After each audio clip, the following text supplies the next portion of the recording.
이재명 대통령 예산 기득권과의 전쟁 두 번째 시간입니다. 자, 두 분 소개해드리겠습니다. 박동환 브레인파크 대표님 나오셨습니다. 어서 오십시오. 예, 반갑습니다. 지난주 방송이 뭐랄까 우리 박동환 대표님은 카리스마.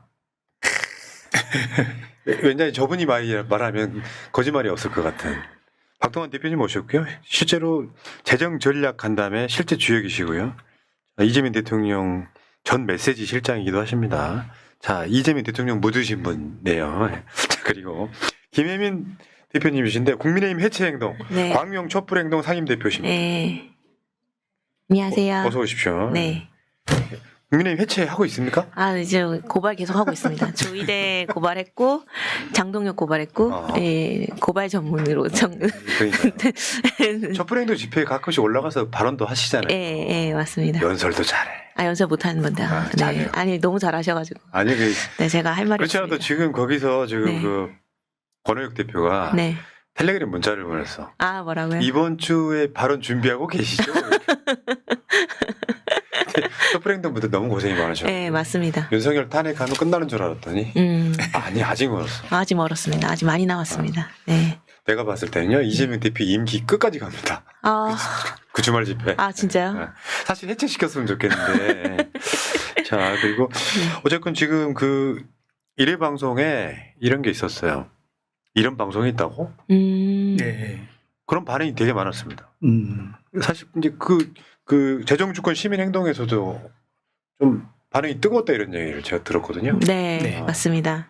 그래서 이제 그 저희가 자체 이제 유튜브를 개설할 정도로 지금 반응이 좀 뜨거워가지고 네 그래서 댓글도 되게 많이 달렸고 이제 그 구독자는 많진 않지만 조회수도 뭐 쇼트 조회수도 높고 그다음 관심도 뜨겁고 그다음 댓글 같은 경우도 좀 살짝 달리긴 했는데 아 진짜 그 이재명 대통령님 잘하신다 뭐 이런 것도 그렇죠. 네, 그런 내용도 좀 있었고, 그 외에는 또 뭐, 예를 들어서, 또 뭐, 예를 들면, 옳은 일 활동한다, 이런 얘기들도 하면서 많이 응원도 해주시고, 예. 그랬던 것 같습니다. 결국 자본주의 국가에서는 예산이 제일 중요하고 네, 우리가 이제 세부적으로 검찰개혁이네 무슨 사법부 개혁이네 네, 온갖 것들을 이야기하지만 사실은 복지든 뭐든 간에 다 이 예산에서 나오는 거잖아요. 네, 네, 네, 맞습니다. 사실 이 싸움이 제일 중요한 싸움인 거예요. 네, 검찰이 아니라 사법부도 돈 안 주면 할 수 있는 건 없는 거죠. 네, 맞습니다. 네. 자, 그래서 이게 굉장히 중요한 방송이라서 여러분들이 입소문도 많이 내주시고요. 네, 맞습니다. 지난주에 공개해드렸던 그 사이트, 네, 그 재정주권 시민행동 사이트 네. 가시면은 네, 다 보실 수 있다. 네. 근데 뭐 고소고발 아직 안 들어왔습니까? 아직 안 들어온 거 보니까 제가 너무 열심히 안 한 것 같습니다. 더 열심히 하겠습니다. 아니, 그러니까 대통령이 공개하라고 했다는 부분에 맞춰서 네, 대통령의 생각에 맞춰가는 그런 거잖아요. 네, 맞습니다. 그런 부분들을 좀 평가를 해주는 분들이 있는 것 같습니다. 아무도 안 하고 있는데 이런 일을 하는 단체가 있었어? 이렇게 그 위험하지 않나? 뭐 이런 반응도 좀 있고, 근데 아직까지는 고발이 안 들어와서 더 열심히 하기로 했습니다. 그러니까 대통령이요 사실 알고 보면요 캐릭터가 예산 쓰는 걸 제일 중요하게 생각하는 사람이에요. 예, 지난주도 맞습니다. 말씀드렸지만 아낄 건 아끼고 네, 필요한 데 쓰자 이런 거고요. 네, 여러분 성남시장 막 됐을 때 모라토리엄 선언한 거 있잖아요. 네. 나중에 그걸 또 갚잖아요. 네, 네. 그래가지고 그 불필요한 예산을 딱 갖다가 성남 시민들 복지에 쓰잖아. 무료 무상 교복, 무상 뭐 보육원, 아니 보육원이 아니라 조리원 네, 이런 식으로 쓰잖아요. 네, 그게 이재명 스타일이라는 거죠. 네. 그게 이제 국민을 위한 거기도 하죠, 사실은. 네, 자, 그래서 그 굳이 말하자면 이것은 예산 친위 쿠데타 같은 방송이에요. 대통령과 같이 가는 거야. 네. 잠시 좀 소개를 드리자면요. 그때 이제 재정절감 간담회 때 지방자치단체가 가지고 있는 예산 중에 이제 통장에 남아 있는 것, 그걸 이제 예금을 공공 그 예금이라고 하거든요.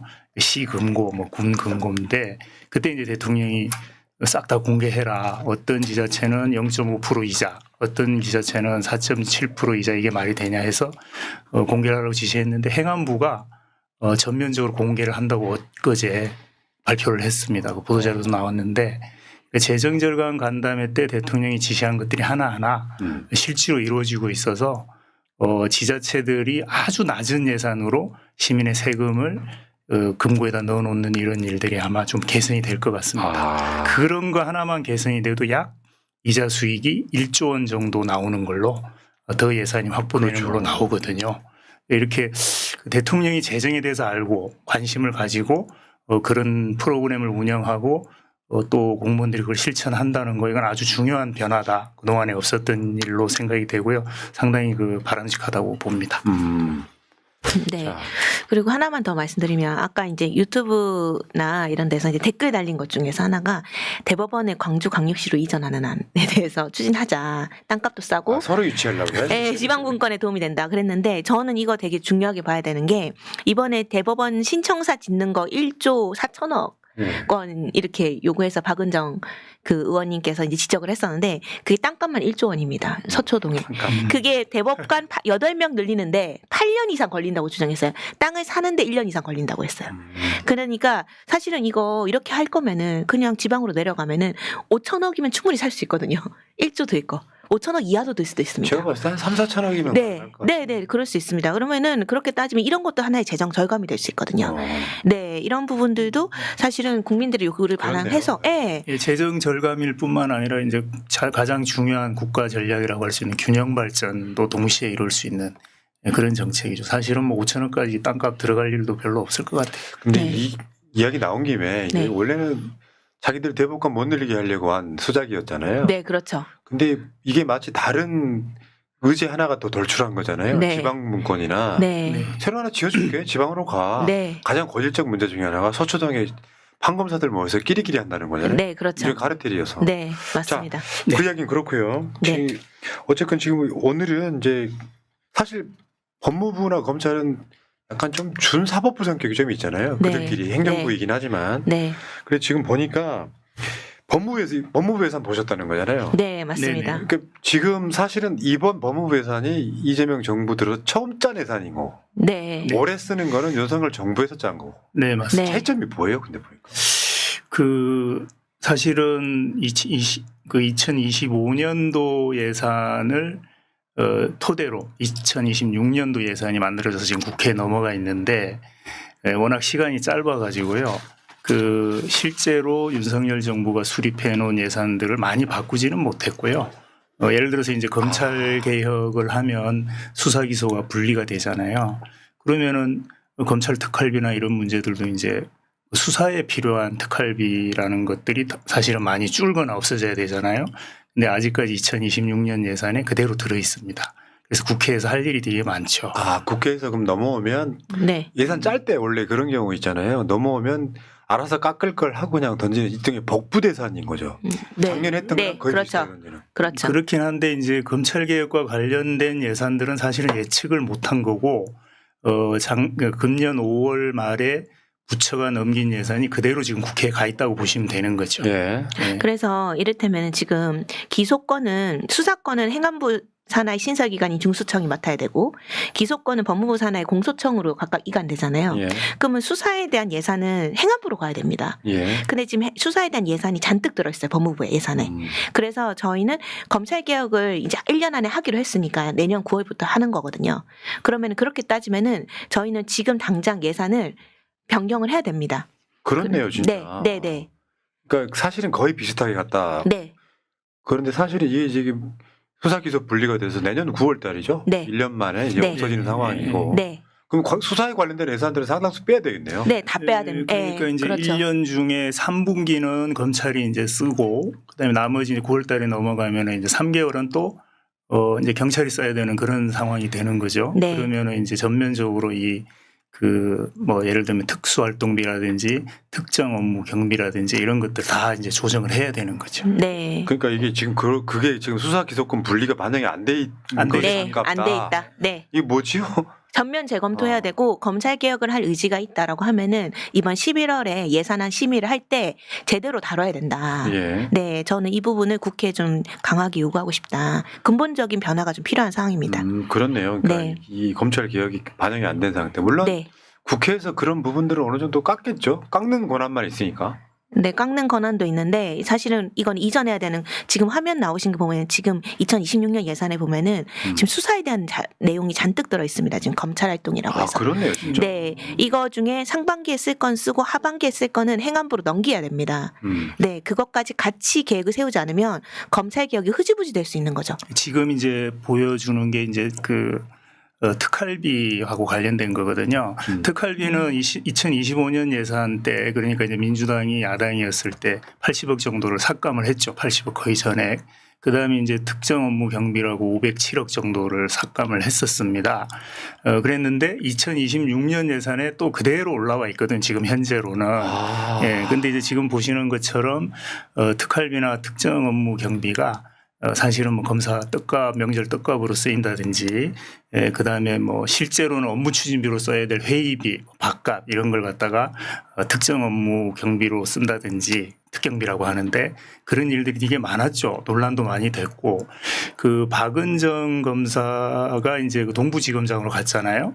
그동안에 이제 검찰 특활비를 공개를 하라고 여러 차례 요구를 했었는데 안 하다가 박은정 검사장이, 그러니까 지검장이 그 처음으로 이제 그 공개를 했습니다. 특활비를. 거기에 보니까 지금 아까 방금 보신 것처럼 전 이제 그 검찰총장이 동부지검장 할 때 썼던 특활비 내역인데 본인이 이제 셀프 수령 100만 원, 뭐 50만 원 이렇게 자기가 이제 가져간 그런 내역을 이제 공개를 한 겁니다.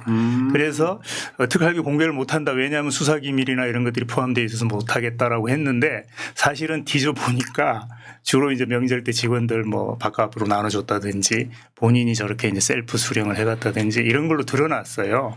그래서 이제 그 검찰 특활비 같은 경우는 실제 수사 목적으로 사용되느냐 않느냐에 따라서 조금 구분해서 자를 건 잘라야 될 필요가 있고요. 예. 그다음에 아까 말씀드린 것처럼 이제 경찰로 수사권이 넘어가면 그러면은 이 예산을 어떻게 구분을 해서 검찰에 남겨놓을 예산과 또 경찰로 넘겨줄 예산을 정리를 할 거냐 이런 게 이제 국회 몫으로 남아 있는 거죠. 그렇네요. 그러니까 네. 특수활동비는 특수활동에 쓰라는 거죠. 이름 그대로. 예. 업무 추진비도 마찬가지인데 네.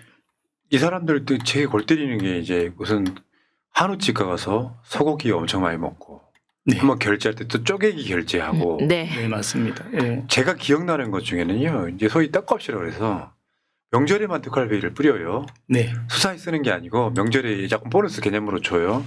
근데 어떤 검사가 특활비 받은 거를 입금하는 장면이 한번 걸린 사건이 있었어요. 아, 그 법원하고 검찰청이 보통 지방에 가면 붙어 있거든요. 네, 맞습니다. 현직 검사가 법원에 ATM기 가가지고 돈을 입금하는 장면이 걸린 적이 한 번 있었어요. 근데 이게 너무 일상적으로 비일비재했다는 거잖아요. 차라리 명목을 좀 세분화해가지고 회식비 네네. 그렇게 쓰면 안 되는 겁니까? 그거는 이제 업무 추진비를 가지고 뭐 이렇게 좀 일부 사용할 수 있게끔 돼 있고요. 예를 들면은 뭐 회의했다고 하고 그다음에 참가자 사인 받고 사진 찍고 그리고 이제 회의 끝나고 나서 이제 그 식사 비용으로 지출할 수 있는 돈이 있거든요. 그거는 이제 업무 추진비고 예를 들어서 뭐 특활비나 또는 그 특정 업무 경비 같은 경우는 그렇게 못 쓰도록 예산 편성 지침을 기재부가 만들어서 뿌려놨습니다. 그러니까 사실은 예산 편성 지침이 불법이네요. 어긋나는 거죠. 예, 맞습니다. 그 행위 자체가 불법. 밥을 먹거나 아니면 뭐 명절 때 돈을 나눠주거나 뭐 이렇게 한다는 거는 사실은 불법이죠. 그렇네요. 네. 근데 여러분들 기억하시겠지만 윤석열 때 무슨 경제가 안 좋네 뭐네 사실은 부자 감세하면서 야야 긴축 재정해야 돼 역대로 예산을 안 늘리는 방식으로 그럼 요거를 이제 좀 잘 모르시는 분들이 건전 재정이라고 속아요. 건전한 게 아니라 네. 국가가 할 일 안 하겠다는 거거든요. 네. 세금만 깎아주고. 네. 그런데 늘어난 예산이 있다고. 네. 이제 늘어난 예산들은 사실은 이제 그 예를 들어서 마약 수사 비용 이런 것들은 좀 늘어났거든요. 근데 그렇게 많이 늘어난 건 아닌데 마약 사범이 늘어나니까 마약 수사 비용도 늘어났다. 그리고 그 거기에 따른 특활비 또 따로 있거든요. 다들 이제 그런 식으로 얘기들을 하고 있는데 문제가 되는 건 뭐냐면 이 마약 수사 예산을 예를 들어 보면은 조직 그다음에 인력 그리고 예산 이것들이 다 늘어나고 있거든요. 근데 이제 마약 사범이 준다거나 뭐 마약을 그 복용하는 사람들이 줄어든다든가 이런 수치로 나타나지 않는 거죠, 실적이. 근데 지금 저희가 이제 좀 조사를 해봤는데요. 예. 그 마약 수사와 관련된 그 사업 효과입니다. 저기 화면에 보시는 것처럼 어떤 사업이든지 간에 예산을 투자해서 정책을 펼쳤으면 그 평가를 해야 되거든요. 평가라는 거는 수치로 나타나는 겁니다. 예를 들면 마약 사범이 얼마나 줄었다, 또는 재범률이 얼마나 줄었다. 우리가 그 마약과 관련된 ODA 사업도 하거든요. 그 마약이 유출될, 우리로 유입될 가능성이 있는 나라들, 뭐 라오스, 뭐 타지키스탄 이런 데에 돈을 지원해줘서 마약 수사를 잘하도록 여러 가지 ODA 사업을 합니다. 지원 사업을. 그랬으면 그 나라에서 들어오는 마약 양이 줄었다든지 또는 그 나라의 그 마약 수사가 잘 돼가지고 검거율이 높아졌다든지 이런 게 그 성과 지표가 돼야 되잖아요. 근데 이 마약 수사와 관련된 성과 지표를 저기 보시면은 예를 들어서 한번 보십시오. 예, 보면은 잠깐만요. 저기 제가 눈이 좀 해서 네. 잘 안 보이는데, 예, 그 전혀 뭐 성과하고 관계가 없는 내용들이 많이 나와 있습니다. 예를 들어서 얼마나 구형을 때렸느냐, 공판으로 처리를 했느냐, 그 다음에 얼마나 실형을 때렸느냐 이걸로 나와 있습니다. 이게 실적이에요? 요게 이제 그 사업의 효과, 즉 저기 보시면은 표 메뉴에 성과 지표라고 되어 있습니다. 이 사업의 성과 지표가 저게 될 수는 없는 거죠. 그러니까 제가 이제 예를 하나 든 건데 정부 사업들이 이렇게 성과 지표가 엉터리입니다. 그러니까 그렇네. 아까 말씀하신 것처럼 그 사실 돈이 안 들어가는 정책은 없거든요. 그러니까 예산이 있으면 정책이 있는 거고, 그럼 정책을 했으면 평가를 해야 되는 거거든요. 근데 그 평가를 하는 지표가 이제 성과 지표잖아요. 그러니까 마약 사범과 관련된 수사에서 성과 지표라는 것은 저렇게 되면 안 되는 거죠. 검거율이나 뭐 여러 가지 뭐 국제 공조 수사를 해가지고 성공한 사례 건수라든지 뭐 이런 것들이 성과 지표가 돼야 되는데 전혀 그렇지 않습니다. 이 정권은 마약 수사를 사실 막고 네, 오히려 막 마약 수사 막은 사람들을 영전시키는 네. 방식으로 네. 뭔가 좀 이해할 수 없는 짓거리를 네. 했는데, 네, 네. 그러니까 이런 거였죠. 약간 삼천교육대 같은 거예요. 네. 전두환 때. 이 정부 새로 들어서서 수사 잘하는 정권이니까 최소한 마약범들은 우리가 할게 했는데 알고 봤더니 시장 재편의 의혹이 있죠. 네. 시작 마약 재편 시장의 내용이 있죠. 재편에. 네. 야, 어쨌건 맞습니다. 지금 그런 예산들이 늘어났지만 사실 성과도 없었다. 네. 특히 마약 같은 경우는. 네. 성과를 평가하는 방법도 없다. 네. 네, 그 지표도 제대로 만들어져 있지 않다. 네. 그런 거죠. 저거 보니까 또 하다가 또 하는 둥 마는 둥 했더라고요. 아예 없어 그 뒤에. 네, 맞아요. 삭제돼 있죠. 어. 네, 맞습니다. 그러니까 이게 이미지만 없고 실질적으로는 마약 수사를 할 생각이 별로 없어 보이고 네. 또 그 마약 수사 한다는 것 때문에 어제였던 이태원 참사 3주기가 그렇죠. 사실은 거기에 네. 일어났다고 보는 게 정설이고요. 네, 맞습니다. 자, 알겠습니다. 네. 근데 이게 대법원 특혜도 문제다. 네. 이것도 뭐예요? 네. 음. 아니, 이제 저희 이제 여러 가지 이제 의혹들이 많이 제기됐었잖아요. 사실은 이제 그 조이대 그 단독 사무실이 뭐 75평이다 이래가지고 논란도 되기도 하고 그런 특혜들이 있었는데 특혜에 대해서 계속 지적이 나는데 해결이 되지 않는 특혜가 있습니다. 대표적으로 단신 부임 근무자 지원 사업이라는 게 있어요. 뭐예요? 그러니까 뭐냐면은 혼자 부임하는 근무자. 네. 혼자. 그러니까 가족과 떨어져서 근무를 하게 될 경우에 철도 운임 일부를 지원해 주는 거예요. 근데 자 보시면은 세종에서 근무하는 수많은 그러니까 그런 공공기관들이 이제 소위 말하면 지방으로 내려가면서 이제 막 왔다 갔다 하는 교통편이 많이 좀 교통비가 많이 든단 말이에요. 그 사람들에 대한 지원을 안 해줘요. 근데 유일하게 판사랑 검사에 대해서는 그걸 지원해 주는 제도입니다. 공무원들 다. 안 해주는데. 어. 네, 그래서 예를 들어서 이제 서울에서 세종으로 출퇴근하는 사람도 있을 거 아닙니까? 예. 예, 그런 사람들도 많고 아무튼 먼 거리에서 출퇴근하는 분들이 있는데 예, 그런 분들에 대해서 뭐 다 지원해 주는 건 아니고 판검사만 이렇게 지원해 주는 예산이 또 특별히 있습니다. 네, 그거를 기재부에서 사실 지적을 좀, 그러니까 지침을 마련해서 여기에 이제 교통비는 제외돼 있거든요. 그 지침에 해당되지 않는 사항인데도 계속 지원해주니까 이게 형평성 문제가 있다라고 예정처에서 계속 제기를 했었어요. 근데 이게 안 바뀌고 있습니다. 그리고 사실 검사나 판사 같은 경우는 일반직 5급 공무원에 비해서 월급 수준이 봉급 수준이 대단히 높거든요. 근데 이제 이 5급 공무원, 5급 공무원들이나 이런 사람들은 오히려 이렇게 이렇게 월급도 적은데 그런 부분 지원이 안 되는데 오히려 판사나 검사는 계속 그걸 지원해주고 있어요.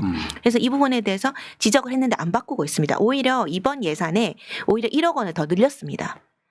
그래서 이 부분은 사실은 이제 국회에서 지금 지적을 해야 된다.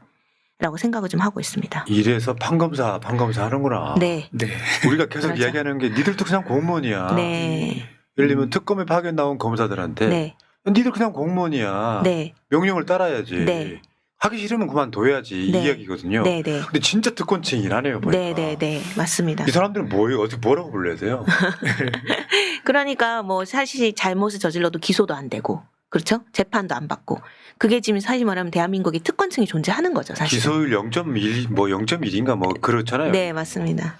아까 이제 잠깐 말씀드리고 넘어갔습니다만 특수업무 경비가 이제 500억 정도 되거든요. 이 특수업무 경비를 이제 2025년 예산에서 그 민주당이 삭감을 했더니 그 검찰 블라인드에 이제 이런 글이 올라옵니다. 그런 식으로 그 인건비를 삭감하면 우리 월급이 교통순경 정도밖에 안 된다. 이런 식으로 올라오거든요. 그래요? 이게 무슨 뜻이냐 하면 그런 유의 글들이 올라오는데 그동안의 특수업무 경비가 인건비나 봉급 보전하는 방식으로 쓰였다는 겁니다. 네, 그렇죠. 그 증거고 그런 증거고요. 그래서 사실은 500억 정도 되는 이 특정 업무 경비는 내역을 샅샅이 공개를 해야 됩니다. 아까 특활비 같은 경우도 지금 공개를 거의 안 하고 있거든요. 근데 그냥 공개한 것 동부지검에서 유일하게 그동안 5년 동안 썼던 그 특활비를 공개를 했는데 거기도 보면 딱 4글자 내지 6글자 쓰여 있습니다. 정보 수집. 예, 특수 뭘 정보 했는지도 수집. 모르고 예, 그러니까 이제 정보 교류 활동. 소고기 먹으면서 예, 그러니까 이제 그렇게만 해놓으면 사실은 이게 뭐 그냥 내용이 있으면 정확하게 기재가 돼 있을 거 아닙니까? 그리고 기재를 했으면 거기에 따르는 증빙도 있어야 되겠죠. 근데 이제 새 정부 들어서서 이런 것들이 좀 투명해졌으면 좋겠어요. 그러니까 특정 업무 경비 500억, 그다음에 특활비 한 79억, 80억 되는 것들 전부 내역을 싹 다 공개해야 됩니다. 알겠습니다. 네. 자, 심각하게 듣다 보니까 이게 보통 문제가 아니구나. 그러니까 네. 이제 월급도 일부 보조를 받는 거죠. 특정 업무 경비를 가지고 일부 또 월급 보조를 받는 겁니다. 근데 검찰만 사실 좀 이게 심하다는 거죠. 일반 공무원보다. 검찰판. 일단 공개 안 하는 예산이 되게 많습니다. 왜 그럴까요? 아니, 저희 특별하게 수사를 해야 되고요. 뭐 기밀을 유지를 해야 되잖아요. 우리는 소고기 이해를 먹지만 해주셔야지. 우리는 소고기 먹지만 이건 특수활동이야 이런 거. 네. 아니, 그리고 사실은 저도 이제 R&D 쪽에 근무하고 있지만 저희도 진짜 뭐 출장 가고 하는 거 그 기차표까지 다 이렇게 업로드 해야 되거든요. 근데 그런 거 전혀 안 한다는 것 자체가 저는 좀 문제가 있다고 생각하고 아까 판사랑 검사들이 본인들 스스로가 아니 일반 경찰 수준의 봉급이다 이렇게 얘기했는데 사실 보면은 판사 같은 경우는 10년만 지나면은 월급이 한 600만 원 됩니다. 700만 원 정도 됩니다. 아, 그래요? 네. 그러니까 이게 차이가 더 벌어져요. 그러니까 1호봉만 하더라도 판사는 이제 1년 차에 350만 원, 일반 5급 공무원은 250, 한 300만 원 정도 되는 50만 원 차이라고 하더라도 나중에 갈수록 늘어나면서 2배 가까이 차이가 나버리거든요. 10년만 지나버리면 5급 공무원하고. 그게 무슨 뜻이냐면요. 네. 저는 그게 좋은 점도 있다고 생각해요. 네. 뇌물 받지 말고 네. 해라라고 주는 돈이잖아요. 네. 근데 그것도 부족한 거잖아요. 네, 그렇죠. 실제로 뇌물 받잖아요. 이게 네. 일부 네. 판사는. 네, 맞습니다. 야, 씨, 이게 네. 뭐. 자, 근데 이런 것도 있어요. 아까 늘어난 예산이 있지만 취약계층 예산은 줄였다. 윤석열이가 뭐라 그랬냐면 거 복지를 왜 전부 다 합니까? 네. 특별히 가난한 사람들한테 두텁게 해야 된다. 네. 사실은 그러면 이제 검찰 예산에는 취약계층 관련한 예산이 있다는 거잖아요. 네, 아니 이제 좀 다른 취약계층에 대한 법, 그러니까 많은 이제 나름대로 무슨 센터도 운영하고 왜냐면 취약계층들은 변호사비를 내기가 너무 힘들거든요. 아. 그런 사람들을 위한 뭔가 무료 변호사 제도라든가 뭔가 스마일 무슨 어떤 뭐 센터라든가 이런 제도들이 많이 있는데 그런 것들이 이제 늘어나지도 않고 계속 막 정체돼 있는 상태예요. 근데 저는 하나 좀 지적하고 싶은 부분이 사실 좀 마음 아픈 거긴 한데 소년원생들에 대한 급식비 문제를 좀 지적하고 싶습니다. 아, 이것도 네. 법무부 예산이에요. 네, 소년원은 네. 또 법무부에서 네. 관리하고 있습니다. 그 소년원이 지금 이제 2026년 기준으로 1,350명이 있다고 합니다. 근데 저는 여기에 소년원에 오는 그런 청소년들은 사실은 저는 어떻게 보면 취약계층 중에 취약계층 아닐까 싶어요. 범죄에 노출돼 있는 학생들인데 이 학생들 급식비가 얼마일 것 같으세요? 대략 얼마 정도 줘야 될까요? 한 1회 끼당. 1인? 네, 한 끼당 얼마 정도 될까요?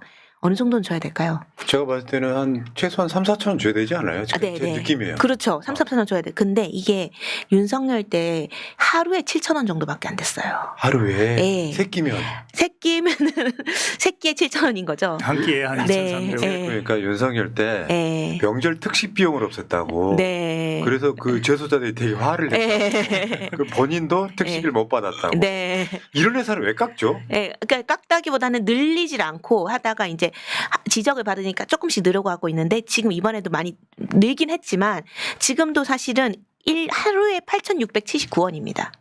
1억 원 늘렸어요. 사실은.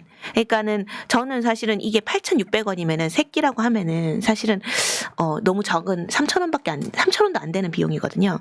근데 서울시의 고등학교 급식비가 한 6,000원 됩니다. 아, 네. 절반밖에 안 되는 그런 거죠. 사실은 저는 이렇게 생각해요. 아까 말했던 그런 검사들이라든가 판사들 그런 교통비 지원할 그 돈으로 사실 소년원에 있는 청소년들 얼마나 배고프겠어요.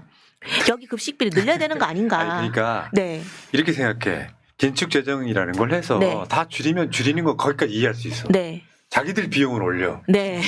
근데 사실 저는 이제 이런 측면이 있어요. 이제 그 일반 보통 여론 중에는 범죄자들 뭘 그렇게까지 인권 챙기냐 하는 분들 네. 계시긴 합니다만 네. 있을 수 있지. 국가는 그렇게 할 수 없는 거거든요. 그렇죠. 청소년들 지금 잡아 가두고 있는 거잖아요. 네. 교화시키려고. 네, 네. 소년원은 교도소가 사실 아니에요. 학교예요. 네, 맞습니다. 거기다가 뭐 하루 비용이 7,000원?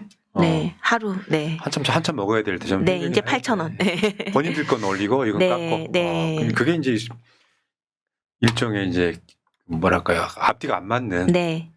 그런 거죠. 네, 네, 네. 그리고 또 그것도 있더만요. 그 디지털 성범죄 비용. 네, 이것도 사실은 2022년도에 이제 해산당했었잖아요. 그렇죠. 이때 윤석열이 대표적으로 해산당한 그 해산시켰던. 디지털 성범죄 TF. 네. 그 법무부에서 운영하던 TF가 이제 없어졌죠, 윤석열. 네. 근데 그 이제 서지현 검사 타겟으로 한 거 아니에요? 근데 네, 맞습니다. 네, 그랬는데 최근에 다시 뭐 부활하긴 했습니다. 그래서 뭐 어쨌든 이런 부분들도 사실은 이제 그때 윤석열 때 많이 이렇게 취약계층을 위한 예산들이 많이 삭감이 되고 뭐 그래서 문제 제기하면 조금 복구하고 뭐 이런 게 반복됐던 것 여기 같습니다. 맥락은 좀 다릅니다만 네. 디지털 성범죄 말고 캄보디아 사건 같은 경우도 네, 텔레그램 방 뭐 해가지고 네, 이 예산 투입하면 잡기 쉽다고 하던데. 그렇죠.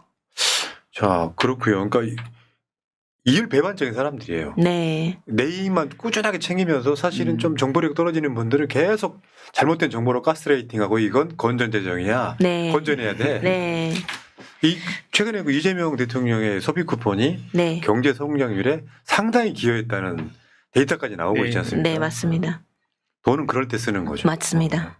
자기들만을 위해서 소고기 먹으려고 예산을 쓰는 게 아니라 네, 대통령이 진짜 멋진 사람인 것 같습니다. 네, 자, 근데 일단 여기까지가 이제 계략적으로 봤을 때 법무부 네, 포함 검찰이에요. 네. 법무부가 예산을 검찰로 내려주잖아요. 네, 법무부 예산에 다 포함되어 있는 거고 네, 법무부 맞습니다. 예산에 아. 검찰청 예산이 다 들어있습니다. 법무부에서 그 예산을 내려주면 네, 일단 계좌로 들어가면 법무부에서 그거를 이제 검찰에서 직원이 가서 현찰로 찾아온 다음에 네.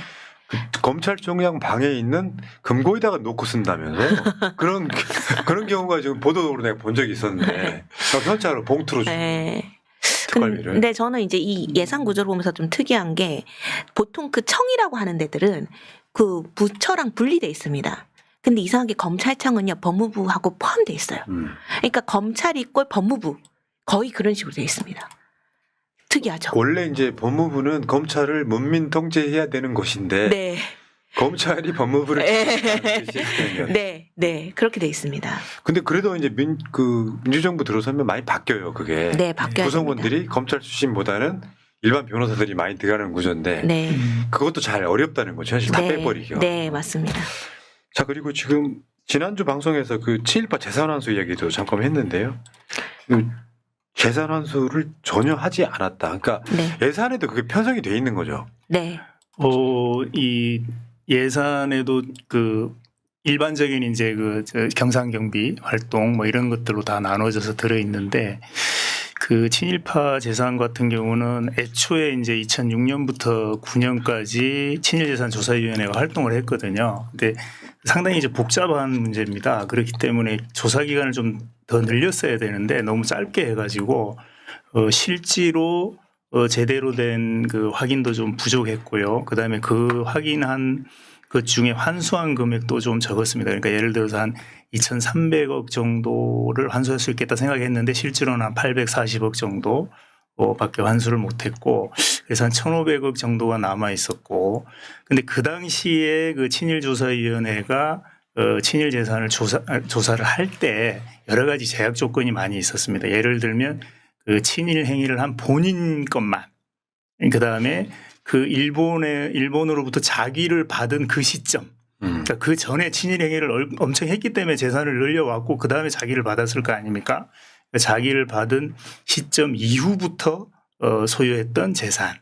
그다음에 또 하나는 조금 이제 소극적으로 움직인 것 중에 하나가 뭐냐면 이 조사위원회가 실제로 재산을 환수를 하면 소송이 들어올 건데 소송에서 확실히 이길 수 있는 재산 이렇게 좀 범위를 축소하다 보니까 실질적으로는 그 친일 재산은 상당히 많이 수조 원대로 이렇게 분포하고 있는데 실제 환수된 금액은 800억 정도밖에 안 된다. 그럼 당시 조사해놨던 것 중에 남아있는 한 1,500억 정도도 환수를 좀 철저하게 해야 되고, 그 다음에 친일파 본인뿐만 아니라 후손이 이제 갖고 있다가 좀 매각한 재산들 이런 것들도 환수를 해야 된다라고 지금 여론이 형성이 되고 있고요.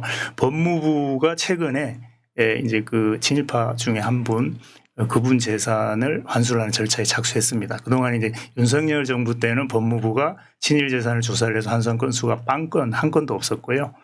지금 정성호 장관 들어서고 나서 본격적으로 이 문제에 좀 관심을 가지고 후손이 가지고 있다가 매각한 그런 재산들도 지금 환수에 나섰다고 최근에 이제 보도가 나오고 있습니다. 아마 정부가 좀 적극적인 관심을 가지고 그렇게 하고 있는 것 같은데 무엇보다 친일재산조사위원회가 다시 가동이 돼야 되겠다라는 게 제 생각입니다. 그러니까 지금 그 당시 특별법을 만들 때 운영 기간을 2006년부터 9년까지만으로 이렇게 한정을 해놨었는데 이런 부분들은 사실은 적어도 한 10년, 20년 조사해서 민족 정기를 세우는 그런 차원에서 꾸준하게 해야 될 일이 아닌가 그런 생각이 좀 듭니다. 금액이 문제가 아니라 상징적인 의미에서라도 잘못을 하면 끝까지 추적해서 환수한다. 그런 걸 좀 보여줘야 되겠다라는 거고요. 정부가 안 하니까 충북인 뉴스의 김남균 기자 같은 분들이 이 작은 언론에서 아주 그냥 끈질기게 지금 그 환수 활동들을 하고 있습니다.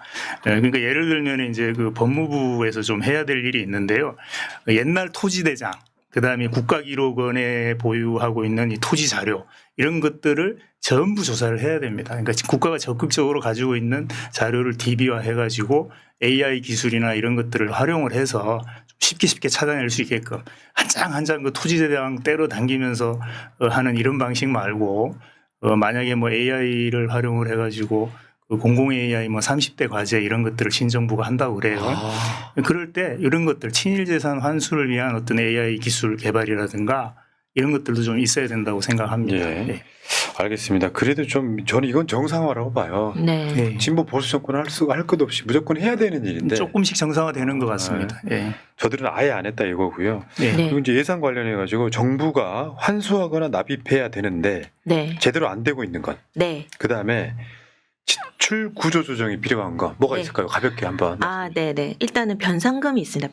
변상금 두 종류가 있는데요. 하나는 범죄 피해자 보호 기금에서 나오는 건데 가해자가 피해자한테 줘야 되는데 바로 안 되잖아요. 그럼 정부가 먼저 주고 구상권 청구해서 받고 그런 시스템이 범죄 피해자 보호 기금에서 하고 있고 또 하나는 뭐냐면은 공무를 위탁받은 사람이 직무를 집행하면서 피해를 주는 경우 있잖아요. 국민에게.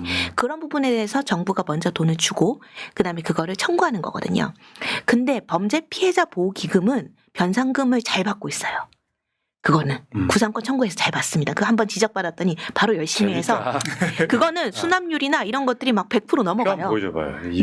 근데 공무원들한테 받는 거는 열심히 안 받습니다. 지금 보시면은 수납률 한번 봐보세요. 그래서 수납률 보시면 지금 뭐 한 32% 막 100이야, 그렇고 거의 100 이쪽에. 그거는 100인데 이제 보면은 2023년, 2024년 한번 보십시오. 수납률 보십시오. 수납률. 징수 결정액이 25억이거든요.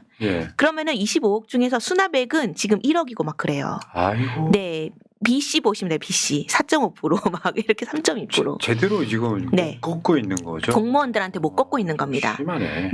그래서 이거 빨리 걷어야 된다. 이게 사실은 25억 보면은 25 징수 결정액이 25억이거든요. 계속 유지되고 있다는 거는 못 걷고 있다는 소리입니다. 그러네. 네, 이거 걷어야 됩니다. 그래서 이거 빨리 잘못한 공무원들한테 빨리 받아가지고 이거 좋은데 써야죠.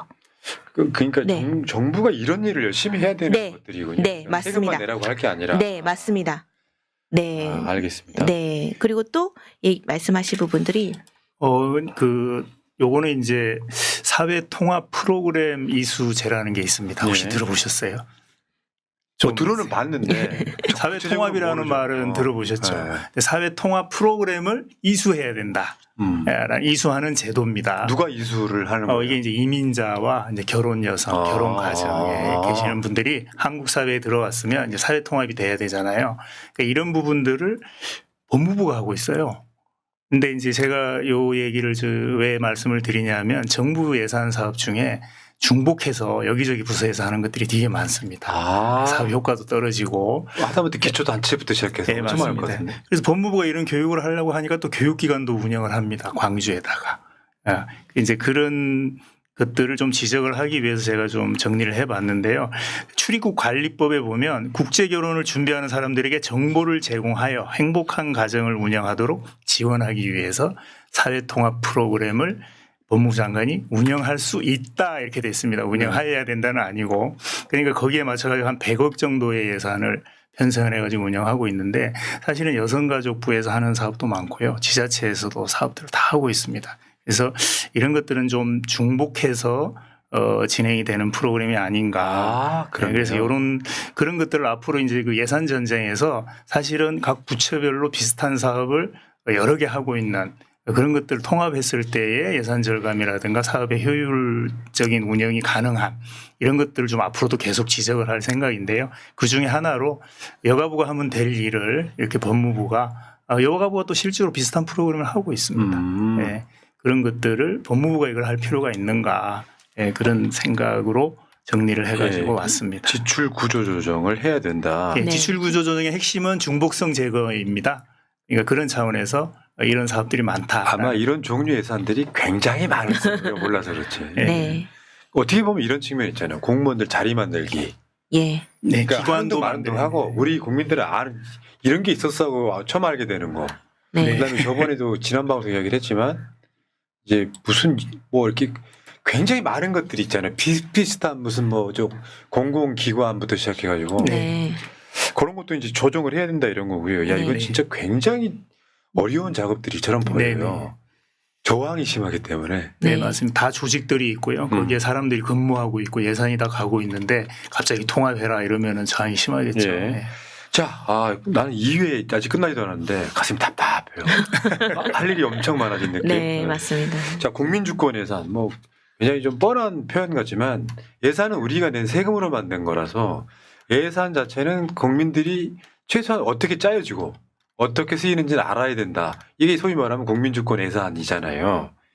요거를 지금 우리 국민들이 실천하는 방법이 뭐 없어요? 우리 이 방송만 보면 됩니까? 아니 이제 저는 지금 이런 거 다 찾아내야 되잖아요, 사실은.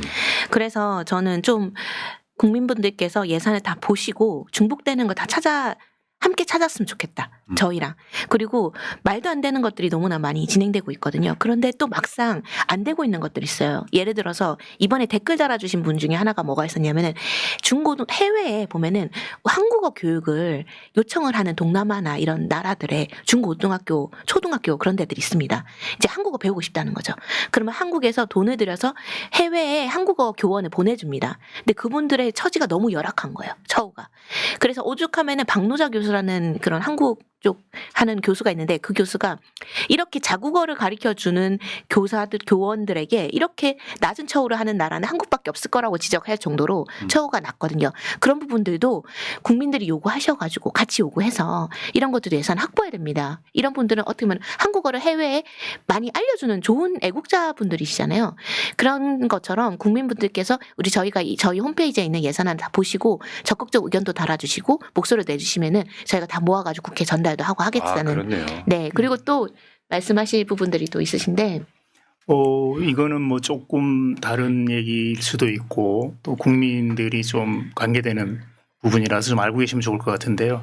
법무부가 이제 영상 녹화 조사를 합니다. 실제로 이제 그 조서를 꾸밀 때 비디오를 틀어놓고 이제 하는 거죠. 근데 이게 예산이 그동안에 꽤 들어갔어요.